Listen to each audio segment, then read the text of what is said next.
હાલ સમાચાર મળી રહ્યા છે ખેલ મહાકુંભ 2025 ફૂટબોલ ઓપન વય જૂથમાં અંબાલા સિટી બની જિલ્લા ચેમ્પિયન। વિગતે વાત કરીએ તો છોટાઉદેપુર જિલ્લામાં યોજાયેલા ખેલ મહાકુંભ 2025 અંતર્ગત ફૂટબોલ ઓપન વય જૂથની સ્પર્ધામાં અંબાલા સિટી ટીમે ઉત્તમ પ્રદર્શન કર્યું હતું। કુલ 14 ટીમો વચ્ચે યોજાયેલી આ ટુર્નામેન્ટમાં અંબાલા સિટીએ સતત 4 ટીમોને હરાવીને ફાઇનલમાં સ્થાન મેળવ્યું હતું। આ રોમાંચક ફાઇનલ મુકાબલો છોટાઉદેપુરના ખોટાલિયા ગ્રાઉન્ડમાં અંબાલા સિટી અને છોટાઉદેપુર પોલીસ વચ્ચે રમાયો હતો।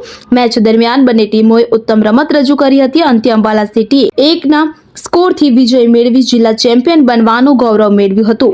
મેચ પછી ખેલ પ્રેમીઓ અને સ્થાનિક લોકોમાં આનંદ અને ઉત્સાહનો માહોલ છવાઈ ગયો હતો અને ખાસ કરીને છોટાઉદેપુર તાલુકાના અંબાલા ગામમાં ઉજવણીનું વાતાવરણ સર્જાયું હતું। ટીમના કેપ્ટન તથા ગામના દેવજીભાઈ રાઠવાએ ટીમના તમામ ખેલાડીઓને હાર્દિક અભિનંદન પાઠવ્યા હતા। છોટાઉદેપુરમાં ખેલ મહાકુંભ 3.0 જે ખોટાલિયા ખાતે આયોજન હતું, એમાં 14 જેટલી ટીમો ભાગ લીધો હતો।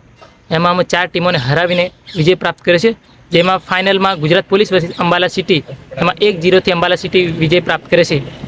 છોટાઉદેપુર જિલ્લામાં પ્રથમ ક્રમ હાસિલ કર્યો છે। શું નામ તમારું? રાઠવા વરસનભાઈ। શકીલ બલોચ, છોટાઉદેપુર।